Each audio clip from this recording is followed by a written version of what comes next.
Good morning. We heard these words from Genesis. The word of the Lord came to Abram in a vision. Do not be afraid, Abram, I am your shield. And then we responded with Psalm 27, the Lord is my light and my salvation. Whom shall I fear? The Lord is the strength of my life. Of whom then shall I be afraid? Though an army should encamp against me, yet my heart shall not be afraid. And though war should rise up against me, yet I will put my trust in the Lord.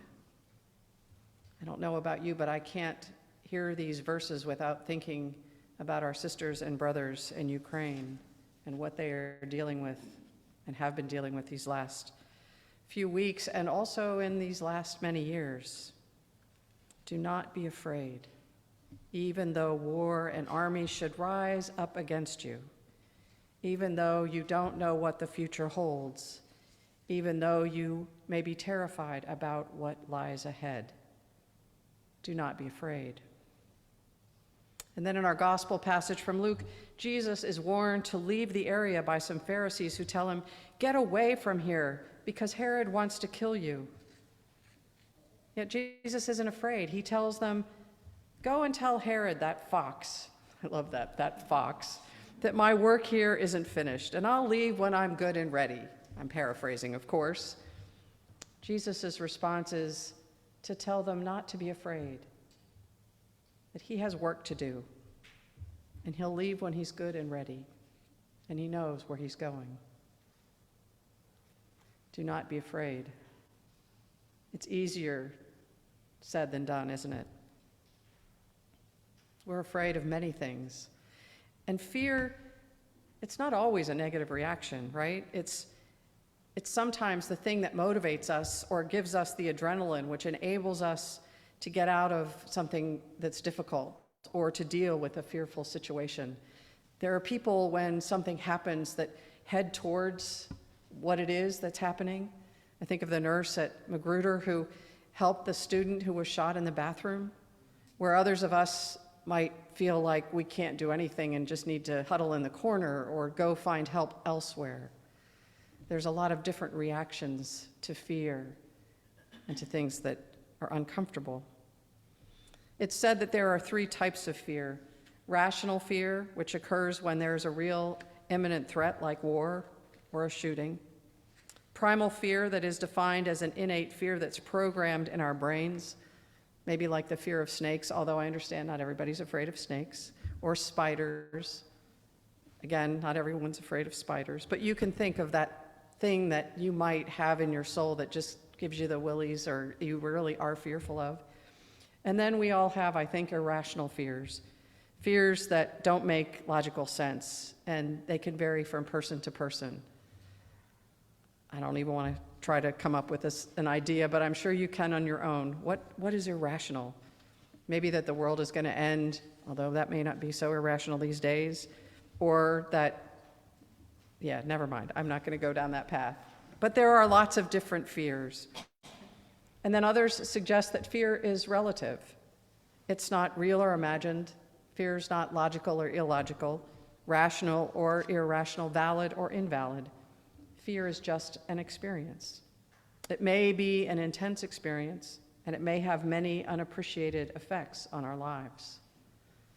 Fear can motivate us. Fear can keep us frozen or stuck. Or fear can help us look for helpers that can help guide us or help us deal with situations that we are afraid of. We have seen images of people in Ukraine who are showing great courage in situations where they have every reason to fear. People leaving their homes and their towns amidst bombing, mortar fire, to travel miles with minimal belongings to escape to a safe location or another country. Last weekend, or this past week, you probably saw or heard the image of the little girl singing in the safe shelter, "Let It Go," in her language from Frozen. She provided comfort in the midst of fear. And our psalm today, our psalm tells us, and I just couldn't, I thought as we said it together, where is it, that says, music to my ears.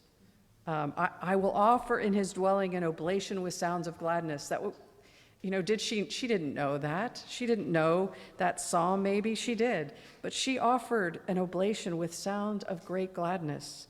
I will sing and make music to the Lord. Hearken to our voices when we call, O Lord. Have mercy on us, and you will answer. I also heard that she is safely escaped to Poland. In spite of her fear and surroundings, she was able to sing and to bring hope to a tragic situation. I thought a lot about a blessing that I often give at the end of the service with the words that begin, live without fear. Your Creator has made you holy, has always accepted you, and loves you unconditionally. I'm thinking I might want to say something different.